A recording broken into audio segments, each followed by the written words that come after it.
विकी पुलामी मकै house online television हेरेर माया गरिदिनु भएकोमा सम्पूर्णलाई हार्दिक धन्यवाद। आज हामी कतारमा रहेका नेपालीहरूको विषयमा कुराकानी गर्नेछौँ। कतारमा कामको सिलसिलामा रहेका नेपालीहरू अहिले कोरोनाको महामारीको सङ्कटमा परिरहेका छन्। उनीहरू जति सक्छ छिटो भन्दा छिटो स्वदेश फर्कन चाहन्छ। कारण आफ्नो कम्पनीबाट 2 महिना भइसक्यो, त्यो भन्दा धेरै भइसक्यो टर्मिनेट भएको र बेरोजगारी तरिकाले कतारमा विभिन्न नेपाली संघ संस्थाहरू र इष्टमित्रको सहयोगमा बसिरहेको। एकैछिन हामी कतारमा रहेका नेपालीहरूसँग कुराकानी गर्नेछौँ। तपाईहरुलाई स्वागत छ भाइ। नमस्कार सर। नमस्ते, तपाईको शुभ नाम? मेरो नाम फैजुल हक अन्सारी हो। हजुर, भन्नुस् न तपाईहरुको समस्या के छ खासमा, त्यहाँ अहिले के छ अवस्था? हजुर, अहिले हामी दोहा कतारमा छौं। हजुर र हामी 6-7 जना साथीभाइहरू छौं, मेरो पछाडी छन्, हेरिरा होला। हजुर हजुर। र हामी एउटै कम्पनीमा छौं। हाम्रो कम्पनीको नाम एमएच अल्साया हो। हजुर हजुर। र हामी डिफ्रेन्ट सेक्टरमा छौं, कोही फुडमा छ, कोही फ्यासनमा छ, कोही फर्निचरमा छ। र हाम्रो समस्या भनेको चाहिँ हामीले जागिर गुमाइसकेछौं। कोरोनाले गर्दा कम्पनीले आफ्नो कस्ट कटिङ गर्न स्टाफलाई टर्मिनेट गरिसकेछ, कसैले फोर्स रिजाइन गरेछ। हामी सबै जागिर गुमेको छौं। अहिले हामीले यहाँ अब 1-1.5 महिनादेखि जागिर गुमाएर बसिरहेका छौं र खाना समेत समस्या हुन थालेछ। किनभने जबसम्म हाम्रो नेपालको प्लेन टिकट कन्फर्म हुँदैन, कम्पनीको पोलिसीको हिसाबले हामीले कम्पनीले सेटलमेन्ट नदिने, त्यो भएर हामीले राहतको सामान लिएर खाइरहेका छौं एनआरएनबाट। यहाँ पनि हामीसँग यहाँ एनआरएनबाट ल्याएको यस्तो कार्टुनहरू जुन कतार सरकारले दिएको रहेछ, यस्तो हामीले सबैले पाएछौँ इमेल गरेर एनआरएनलाई। अनि त्यहाँबाट राहत ल्याएर हाम्रो अब खाने समस्या जसरी पनि टलिरहेको छ बिस्तारै सर। अनि त्यही हो, बस्ने अब समस्या छ रुम रेन्टको लागि, किनभने कम्पनीले सेटलमेन्ट अब जबसम्म टिकट हुँदैन हाम्रो कन्फर्म त्यो पाउँदैनौँ। तर हामीले नेपाल एम्बेसीले भने अनुसार हामीले सबै फर्महरू जे जति छ भरिरहेछौँ अनलाइनको थ्रु। एम्बेसीलाई कन्ट्याक्ट गरेछौँ, दिनौँ कल गरेछौँ, पैसा अब सापट्टि लिएर होस् जे भएर होस् कल गरेछौँ एम्बेसीलाई। तर एम्बेसीबाट हामीले प्रोपर अपडेट पाउन सकेका छैनौँ सर। जोस तपाईहरु हिजो मात्रै पनि एम्बेसी जानुभयो नि, कतार स्थित नेपाली राजदूतावासमा तपाईहरु हिजो पनि जानुभयो नि हैन? त्यहाँबाट तपाईहरुलाई कस्तो किसिमको रेस्पोन्स आयो अलिकति बताइदिनुस् न। फर्स्ट अफ अल त अब हामी एम्बेसी पुग्दा, नेपालको एम्बेसी पुग्दा अब त्यो एउटा पुरानो फिल्मको मुभी हुन्छ नि सोले, त्यहाँ गब्बरको भन्ने, जेलमा जिलरले कस्तो एउटा झ्याल खोलेर बोल्छ, अब भनौँ न चिडियाखाना जस्तै भन्दा त जोक लाग्ला, तर अवस्था त्यस्तै हो सर। एक्चुअली म जोकमा भने होइन, सिरियसली हो। त्यहाँ एउटा पाले हुन्छ सिक्युरिटी, जस्ट विन्डोज मात्र खुल्ने ठाउँ हुन्छ, विन्डोज खोल्छ टाउको हेर्ने गरी। उहाँले सोध्नुहुन्छ समस्या के छ तपाईँको, यस्तो यस्तो छ समस्या। आधिकारिक मान्छेलाई, त्यहाँको आधिकारिक मान्छेलाई हामीलाई कुरा गर्न अनुमति छैन होइन, र उहाँले आफ्नो समस्या टिपाउने आउने, तर हामीले आधिकारिक मान्छेसम्म हाम्रो समस्या पुर्याउन सकेका छैनौँ अहिलेसम्म। र जस्ट त्यहाँ टिपाएर आइहाल्ने, यस्तो 50 डिग्री सेल्सियस घाम, 45 डिग्री 50 डिग्री गल्फकै धेरै तापक्रम भएको ठाउँ कतार हो। घाममा हामी बाहिर उभिएर कुरा गरेछौँ। मसँग फुटेज छ, भिडियो छ, हजुरलाई म पठाउँछु होइन, पछि या अहिले पठाउन सक्छु म। हामीसँग सबै एभिडेन्स छ। जोस तपाईहरुले जुन कतारमा रहेको नेपाली एम्बेसी छ, नेपाली एम्बेसीले डेभलप गरेको जुन एउटा अनलाइन फर्म छ, त्यो फर्म सबैजनाले भरिसक्नु भयो नि हैन? सबैले भरिसकेको छौं सर, सबैले यहाँ सोध्नु, सबैले भरेको छ यहाँ, सबैले भरिसकेको छ। 3-4 चोटी जोस तपाईहरुलाई चाहिँ कतिको संख्यामा कतारमा हुनुहुन्छ जस्तो लाग्छ, जो नेपाल फर्कनको लागि तयारी रहनु भएको छ, कतिको संख्यामा हुनुहुन्छ जस्तो लाग्छ? सर एक्चुअली रियल डाटा हामी भन्न सकिँदैनौँ, किनभने एम्बेसीमा पहिला कस्तो हुन्थ्यो, जति नि सबमिट गर्न पाउँथ्यो फर्महरू, त्यो कारणले कोही अब एक्साइटमेन्टमा 5 चोटी 10 चोटी भरेछ। त्यो भनेको रियल डाटा होइन जुन न्युजमा आइरहेछ 50,000 60,000 मान्छे। हामीले जहाँसम्म लागिरहेछ त्यति पनि मान्छे धेरै नहोला कि ह्यान्डलै गर्न नसक्नु पर्ने अवस्थामा। तर हुन त जागिर गुमाएको मान्छे टन्नै छ यहाँ। भिजिट भिसामा आएको पनि साथीहरू छन् जसले कामै पाउन सकेका छैन कोभिडले गर्दा। मेन समस्या भनेको सर हाम्रो जागिर गुमेकोले हो। यदि कम्पनीले हामीले स्यालेरी घटाएर राखेको भए केही समस्या हुँदैन थियो। मेन भनेको हामीलाई सोर्स अफ इन्कम छैन। ओके, सो भनेपछि अहिले तपाईहरुलाई खाद्यान्नको लागि चाहिँ त्यहाँ कतार अवस्थित तपाईको एनआरएन कतारले त्यहाँको सरकारसँग संयोजन गरेर तपाईहरुलाई खाद्यान्न व्यवस्थापन गरिरहनु भएको छ। त्यो चाहिँ हामी पाइरहेछौं। जस बस्नको लागि तपाईहरुलाई जेनतेन तपाईहरुले म्यानेज गरिरहनु भएको छ। त्यो तर धेरै अप्ठ्यारो तरिकाले हजुर हजुर जोस तपाईहरू जति सक्छ चाँडो भन्दा चाँडो स्वदेश फर्कन चाहनुहुन्छ हैन त तपाईहरू त्यही हो सर, हाम्रो उहाँहरू भनेको त्यही हो कि हामी कसरी आफ्नो देश फर्किन पाऊँ र हामीले सरकारसँग अनुरोध छ। अब सरकारहरूले भन्नुहुन्छ उहाँबाट कि अब स्पिच दिँदा कि हामी लाखौँ मान्छे बोलाएर नेपालमा हामी कोरोना फैलाउने भन्छ। त्यस्तो होइन सर, हामी पनि चाहँदैनौँ कि कोरोना फैलोस्। एउटा तरिका हुन्छ, एउटा सिस्टम हुन्छ, प्रोपर चेक गरेर कोरोना भएको नभएको मान्छेलाई मेडिकल चेकअप प्रोपर सर्टिफाई गर्न पठाउँदा हुन्छ। र त्यसरी उद्धार गर्दा जस्तै इन्डियाले गरिरहेको छ, हामीभन्दा ठुलो 22 गुणा ठुलो देश छ, उसले उद्धार गरिरहेको छ। कतारबाट लगभग तपाईँको मे 7 देखि कन्टिन्यू आजसम्म 23 वटा उडान गरिसक्यो, 23 वटा फ्लाइट गरिसक्यो कतारबाट ओन्ली। तर हाम्रो नेपाल सरकारको अहिलेसम्म पहिलो फ्लाइट पनि भएको छैन। नेपालमा सँगै लकडाउन सुरु भएको नेपाल र इन्डिया, तर पनि नेपाल सरकारले इमिडिएटली स्ट्रिक्ट एक्सन लिन सकेको छैन। केही समय अगाडि सरकारले विदेशमा रहेका नेपालीलाई स्वदेश फर्काउने उडान तालिका तय गरेको थियो हैन, जसमा अब पहिलो चरणको उद्धार उडानको लागि संस्कृत पर्यटन तथा नागरिक उड्डयन मन्त्रालयले तालिका तयार पारेर तपाईको कोभिड-19 व्यवस्थापन केन्द्रलाई समेत बुझाएको थियो भने अब तपाईको केन्द्रको स्रोतले दिएको जानकारी अनुसार ज्येष्ठको 32 देखि 11 असारको 11 सम्म चाहिँ जति पनि देशलाई उडान गर्ने भनेर उहाँहरूले तय गर्नु भएको छ, त्यो देशमा रहेको नेपालीहरूलाई स्वदेश फर्काउने भनेर भनिसक्नु भएको छ। तपाईहरू अलिकति आत्तिनु भएको जस्तो त होइन नि, खासमा के छ तपाईहरूलाई? हजुर एक्चुअली यो आत्तिएको भन्न मिल्दैन। एक्चुअली हाम्रो कतार नेपालको कतार एम्बेसीले अलिकति सूचना दिनमा एक्टिभ भएन जस्तो लाग्यो। किन अब हेर्नु, मिडियामा हिजैदेखि चहल पहल छ यो कुराको कि 16 र 17 जुनदेखि खुल्छ। हजुरलाई नि थाहा भएको कुरा, हिजैदेखि चहल पहल छ पुरा न्युजहरुमा, यता सोशल मिडियामा। आज मलेसियाको नेपालको दूतावासले प्लेनको लिस्टदेखि लिएर अफिसियली रूपमा है प्लेन लिस्टदेखि लिएर स्टाफ लिस्टसम्म पब्लिस गरिसक्यो। तपाईँ हेर्न सक्नुहुन्छ, स्टाफको लिस्ट धरि पब्लिस गरिसकेछ। तपाईँहरूले कोरोना कहाँ चेक गराउने लिस्टमा भएको मान्छेले सबै गरिसक्यो। तर अहिलेसम्म कतारको एम्बेसीको वेबसाइट, अफिसियल फेसबुक पेज केही अत्तोपत्तो छैन सर, न्युजको केही कुरो छैन, केही अपडेट छैन। मतलब हाम्रो नेपाल एम्बेसी कतार अलिकति वीक देखियो। ओके, सो भनेपछि तपाईहरू कतार एम्बेसी सम्बन्धित निकायसँग तपाईहरूका आफ्नो कुरा राख्न जाँदाखेरि चाहिँ तपाईहरूलाई गेटबाटै पालेसँग तपाईहरूलाई बन्दी जुन कैदी जुन तपाईहरू चिडियाखानामा भित्र रहेको जनावरलाई यसरी चिहाएर हेर्छ नि मान्छेहरूले, त्यसरी नै सूचना दिएर फर्काइयो तपाईहरूलाई हैन? हजुर सर।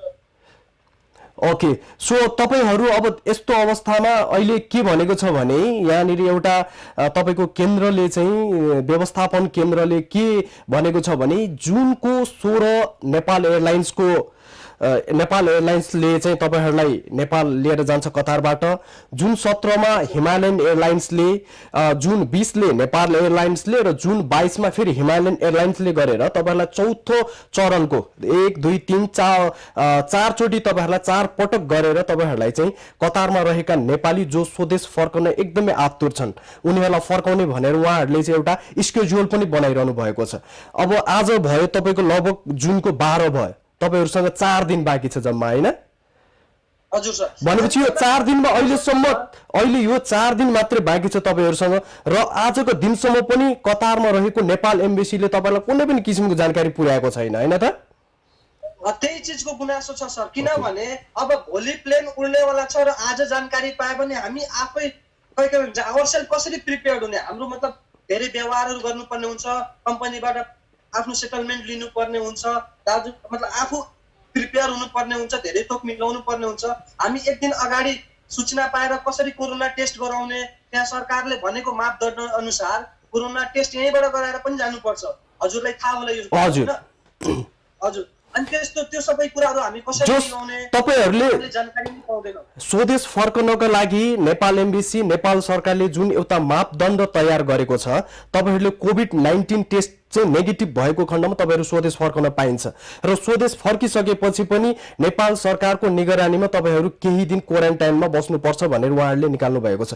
तपाईहरु सबैजनाले तपाईहरुको आफ्नो कोभिड-19 चाहिँ टेस्ट गराइसक्नु भएको सबैजनाले? छैन सर, किनभने नेपाल एम्बेसीले के भन्नुभएको थियो, एउटा आधिकारिक मान्छेले त्यहाँको कि हजुरहरूको जब लिस्ट बन्छ प्लेनमा जाने अनि हामी आफै भन्छौँ कि कुन मेडिकलमा गएर कोरोना टेस्ट गराउनु पर्छ र कहाँ गराउनु पर्छ, तर त्यस्तो अहिलेसम्म अपडेटै छैन। अत्तो जाने भन्ने जाने कि नजाने टेस्टको त कुरा सर नेक्स्ट स्टेपमा आउँछ जब लिस्ट पब्लिस हुन्छ कि फलाना फलाना स्टाफ जाने, मतलब इम्प्लोइ या फलाना फलाना मान्छे नेपाल फर्किने जस्तै लिस्ट आउँछ। त्यो लिस्ट अनुसारले कोरोना टेस्ट हुन्छ, त्यो लिस्टै हामीलाई थाहा छैन सर। अलराइट, सो एकैछिन मैले रोकेँ। अहिले हामीले यहाँ देख्न सक्छौँ केही समय अगाडि तपाईको कोभिड-19 व्यवस्थापन केन्द्रले एउटा स्केड्युल निकालेको थियो। कतारमा रहेको नेपालीहरू स्वदेश फर्कन चाहन्छ। स्वदेश फर्कन चाहने नेपालीहरूलाई जुन 16 देखि जुन 22 सम्म गरेर 4 चरणमा तपाईहरूले स्वदेश फर्काउने भन्ने कुरा अगाडि आएको छ। तर आज जुनको 12 होन्जालसम्म पनि कतारमा रहेका स्वदेश फर्कन तयारी अवस्थामा रहेका नेपालीहरूलाई कुनै अत्तो पत्तो नै छैन। तपाईहरू भन्दै हुनुहुन्छ स्वदेश फर्कन चाहेको नेपालीहरूले कोभिड-19 को टेस्ट परीक्षणको नेगेटिभ आए पश्चात मात्रै उनीहरू स्वदेश प्रवेश गर्न पाउँछ भनेर। तर जुनको 12 होन्जालसम्म पनि तपाईहरूको एम्बेसीले, जुन नेपाल एम्बेसी कतारमा रहेको एम्बेसीले कुनै पनि किसिमको जानकारी उपलब्ध गराएको छैन। अब यसमा कमजोरी कसको मान्ने, नेपाल सरकारको कि कतारमा रहेको नेपाली एम्बेसी चाहिँ एकदमै प्यासिभ? के भन्नुहुन्छ? यो यस्तो अवस्था छ, यसलाई हामीले अब कसरी बुझ्ने? एकैछिन फेरि हामी कतारमा रहेका नेपाली दाजुभाइहरूसँग नै कुराकानी अगाडि बढौँ। पछाडिको दाजुभाइहरू पनि बोल्न सक्नुहुन्छ है। सो अब भन्नु न, तपाईहरूसँग 4 दिन मात्रै बाँकी छ। अब यस्तो अवस्थामा तपाईहरूको के भनेको छ भने जुन 16 देखि पहिलो फ्लाइट चाहिँ तपाईहरूको नेपाल कतार टु नेपाल भनेको छ। सो अहिलेसम्म तपाईहरूलाई कुनै पनि किसिमको जानकारी नआएको हो कि तपाईहरू सम्बन्धित निकायमा अझै झकझकाउन चुक्नु भएको हो? के हो खासमा चाहिँ रियालिटी? हजुर, अब आज शुक्रबार भयो। हजुर, अब आज बिहिबार भयो। अब भोलि र पर्सि त तपाईँको अफिसियली कामै हुँदैन यहाँ, किनकि कतारमा बिहिबार र शुक्रबार र शनिबार छुट्टी छ। हजुर, अब त्यो दिन त्यो भएपछि 3 दिन त यत्तिकै गइसक्यो। अब चौथो र पाँचौँ दिनको कुरा भयो। अब तपाईँको नेम कहिले इन्फर्मेसन कहिले दिन्छ एम्बेसीले, हामी के अरे पिसिआर त्यो कहिले टेस्ट गर्न जाने, त्यस्तोको समस्या धेरै छ सर। ओके, नेपाली पनि जान पाइएन भने चाहिँ अब खै कहिले हो कहिले ठेगानै छैन सर। यसरी नेपालीहरू कतारमा भौतारी रहेको अवस्था छ, जो स्वदेश फर्कनको लागि, आफ्नो मातृभूमि फर्किनको लागि एकदमै आतुर अवस्थामा छ। अब उहाँहरूको भोइस कसले सुनिदिने? उहाँहरू भन्नुहुन्छ आज जुनको 12 भयो, 2 दिन बन्द हुन्छ। अब यस्तो महामारीमा 2 दिन बिदा लिएर तपाईहरू मस्तसँगले सुत्ने हो कि नेपालीहरूको साँच्चैको सुरक्षार्थ तपाईहरू उहाँको निमित्त स्वदेश फर्कनको लागि सहयोग गर्नुहुनेछ? के गर्नुहुन्छ त? अब फेरि एकचोटि हामी दाजुभाइसँगै हामी कुराकानी गरौँ। सो अब भनेपछि 2 दिन बिदा हुन्छ भनेको छ हैन त्यहाँनिरको नियम अनुसार? हजुर सर। जस्तो त्यो 2 दिन पनि उहाँहरू तपाईको सम्पर्कमा गर्यो, तपाईहरूले सम्पर्क गर्न चाहेको खण्डमा उहाँहरूले तपाईलाई सम्पर्क गरेर तपाईहरूको व्यवस्थापनमा सहयोग गर्ने गर्छ भन्ने आशा छ कि के छ? के लागेको छ तपाईहरूलाई खासमा? एक्चुअली कुरा कस्तो छ सर कि दूतावासको एकजना अधिकारीले भने अनुसार मलाई पहिले फोनमा कुरा गर्दा उहाँहरूले एक्चुअली ड्युटी गर्नुहुँदछ रे, शुक्रबार शनिबार काम गर्नुहुन्छ, तर अनअफिसियली रूपमा, मतलब भित्रबाट, तर अफिसियली रूपमा चाहिँ बिदा हो फ्राइडे सैटरडे। अनि हाम्रो कस्तो हुन्छ कि अब सूचना आएपछि भोलिको दिनमा हामीले जब टिकटिङको बारेमा होस् या अरू पेपर वर्क होस्, हाम्रो चाहिँ निकायले गर्न मिल्दैन। जस्तै हाम्रो कम्पनीले मिल्दैन किनभने उनीहरूको बिदा हुन्छ, फ्राइडे सैटरडे अफिसियली क्लोज हुन्छ। त्यो कारणले हाम्रो कम्पनीबाट हाम्रो पेपर वर्क हुनै मिल्दैन सर। इभन नेपाल एम्बेसीले अपडेट दिए पनि त्यो समस्या छ ठुलो। भनेपछि तपाईहरू कामबाट टर्मिनेट भइसक्नु भएको? हजुर सर। 2 महिना भइसक्यो सर हामीले जागिर गुमाएको र हामीले 2 महिनादेखि एम्बेसीले जारी गरेको त्यो तथ्याङ्क सङ्कलन फर्मदेखि लिएर अहिले उडान गर्ने नयाँ नयाँ किसिमको फर्म आयो, 2-3 चोटि डिफ्रेन्ट किसिमको फर्मेट आयो एम्बेसीबाट। यो फर्म भर्नुहोस्, अब त्यो पहिलावालाले हुँदैन, अब नयाँ ढाँचाको यो आएछ यो भर्नुहोस्, प्राथमिकताको आधारले यो आएछ त्यो भर्नुहोस्, डाटा सङ्कलनको छुट्टै 2 महिना पहिले थियो त्यो पनि भर्यौँ। एम्बेसीले दिएको हरेक काम हामीले गरेको छौँ, हरेक मतलब रिक्वायरमेन्ट पूरा गरेको छौँ। त्यहाँ अनलाइन फर्मदेखि भएर होस् या व्हाट्सएपमा डकुमेन्ट पठाएर होस्, टर्मिनेसन लेटर होस् या हाम्रो आफ्नो आइडी या इमेल थ्रु सबै मागेको डकुमेन्ट पठाएछौँ हामीले नेपाल एम्बेसीलाई। कन्फर्मेसन पनि आएछ कि हामीले बुझ्यौँ भनेर, हामीले इमेल रिप्लाई पनि आएछ, बुझ्यौँ डकुमेन्ट। ओके, रेस्पोन्स चाहिँ अहिलेसम्म छैन। ओके, सो हाम्रो कतारमा रहेका नेपाली दाजुभाइहरूको गुनासो के छ भने उहाँहरू नेपाली एम्बेसी, कतारमा रहेको नेपाली एम्बेसी समक्ष आफ्नो कुरा राख्न जाँदा त्यहाँ रहेका सेक्युरिटी गार्डबाटै उहाँहरू फर्किनु परेको अवस्था छ।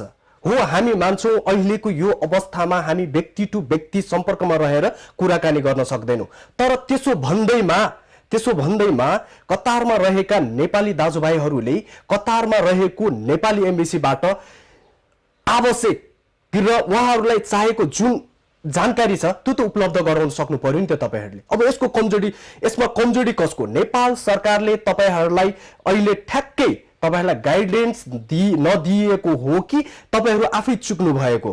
तपाईहरूको रेस्पोन्सिबिलिटी के त? अहिले कतारमा रहेको नेपाली दाजुभाइहरू स्वदेश फर्कन्छु भनेर तपाईहरू समक्ष आउँदै गर्दा तपाईहरू निदाउनु भएको हो कि तपाईहरूले उहाँहरूलाई नसुनेको जस्तो गर्नुभएको? त्यसको चाहिँ तपाईहरूले छिटोभन्दा छिटो चाहिँ उहाँहरूलाई चाहिँ यसको सल्युसन दिनै पर्छ। सो ओके, तपाईहरूको अब के भनेको छ भने जस्तो कोभिड-19 व्यवस्थापन केन्द्रले के भनेको छ भने तपाईहरूले पर व्यक्ति $545 चाहिँ तिरेर तपाईहरू नेपाल फर्काउनु पर्छ भनेको छ। अनि त्योभन्दा अगाडि तपाईहरूले कोभिड-19 को चाहिँ टेस्ट पनि गरेको हुनुपर्छ भनेको छ। अनि तपाईहरू नेपाल पुगिसकेपछि पनि नेपाल सरकारको निगरानीमा तपाईहरू चाहिँ केही दिन चाहिँ क्वारेन्टाइनमा पनि बस्नुपर्छ भनेको छ। यो सबै कुराहरू तपाईहरू बेहोर्नको लागि तयार हुनुहुन्छ नि, हैन? एकदम सर, हजुरले भनेको सबै जति सरकारी मापदण्ड छ हामी सबै गर्न एकदम रेडी छौँ। तपाईको टिकटिङदेखि लिएर कोरोना टेस्टदेखि लिएर, किनभने टिकट कम्पनी दिनलाई रेडी छ एनी टाइम। किनभने हाम्रो कम्पनी प्रेस्टिजियस कम्पनी हो, एमएच हल्साया भनेको त्यहाँ हरेक कन्ट्रीमा छ। इभन त्यो युएसकै हो, ब्रान्डहरू कति छ जस्तै धेरै ब्रान्ड युएसबाट पनि छ अनि अरू कन्ट्रीबाट एकदम वर्ल्ड वाइड फेमस ब्रान्ड हो। त्यो कारणले ब्रान्ड र कम्पनीको एउटा प्रेस्टिज छ, उसले टाइममा टिकटिङ एभ्रिथिङ गर्न रेडी छ एनी टाइम। र हाम्रो जति पनि टेस्ट छ या सरकारले राखेको मापदण्डदेखि लिएर खर्च गर्नेसम्म सबै बेहोर्न हामी रेडी छौँ, सबै तयार छौँ, सबै रेडी छौँ, हामी सबै सहमत छौँ। सो ओके, अलराइट, फेरि पनि हामी मकै हाउस अनलाइन टेलिभिजनको सेटबाट नेपाल सरकार र नेपाली राजदूतावास कतारलाई हामी रिक्वेस्ट गर्न चाहन्छौँ, अनुरोध गर्न चाहन्छौँ, कृपया कतारमा रहेका नेपालीहरू स्वदेश फर्कनको लागि निकै आतुर अवस्थामा रहेको छ। उहाँहरूको सेवा र उहाँहरूलाई उपयुक्त जानकारी तपाईहरूले कहिलेसम्म उपलब्ध गराउने र जुन 16बाट पहिलो उडान भर्ने भनेको छ, तपाईहरूको यो काम ढिलाइ भएको हो कि के हो? यसको तथ्य सत्य तपाईहरूले छिटोभन्दा छिटो कतारमा रहेका नेपालीहरू समक्ष पुर्याउनु हुन हामी अनुरोध गर्छौँ। थ्याङ्क यू सो मच तपाईहरूको टाइमको लागि। धन्यवाद सर, हजुरको हेल्प चाहियो हामीलाई। हजुरले उद्धार गर्नु पर्यो, मिडिया नै ठुलो सोर्स हो आम जनताको उद्धार गर्ने। हामीले हजुरसँग बिन्ती छ कि हामीले नेपाल पुर्याइदिनु पर्यो, हाम्रो गन्तव्य पुर्याइदिनु पर्यो, हाम्रो होम कन्ट्री पुर्याइदिनु पर्यो। Thank you so much, thank you so much. हामी हाम्रो तर्फबाट एकदमै राम्रो गर्ने प्रयत्न गर्नेछौँ। सकेसम्म छिटोभन्दा छिटो तपाईहरू स्वदेशमा जाउँ, तपाईहरू आफ्नो क्वारेन्टाइन जीवन बिताइसकेपछि तपाईहरू पनि आफ्नो परिवारसँग एकदम रमाइलो तरिकाले पुनः नर्मल लाइफ बिताओस् भन्ने हाम्रो पनि कामना हो र हामी भगवानसँग पनि त्यही प्रार्थना गर्छौँ, छिटोभन्दा छिटो कतारमा रहेका नेपालीहरू स्वदेश फर्कन सकुन् र आफ्नो परिवारको साथ नर्मल लाइफ बिताउन सकौँ। र नेपाल सरकार र नेपाली राजदूतावास कतारलाई पुनः एकचोटि हाम्रो अनुरोध, कृपया छिटोभन्दा छिटो कतारमा रहेका नेपालीहरूको आवाज सुनिदिनु पर्यो। हस् त, यो एपिसोड हेरेर हामीलाई कमेन्ट गर्न नभुल्नुहोला। हामी पुनः अर्को एपिसोड लिएर आउने बाचाको साथ बिदा हुन्छु। म बिकी पुलामी। हस् त, नमस्ते।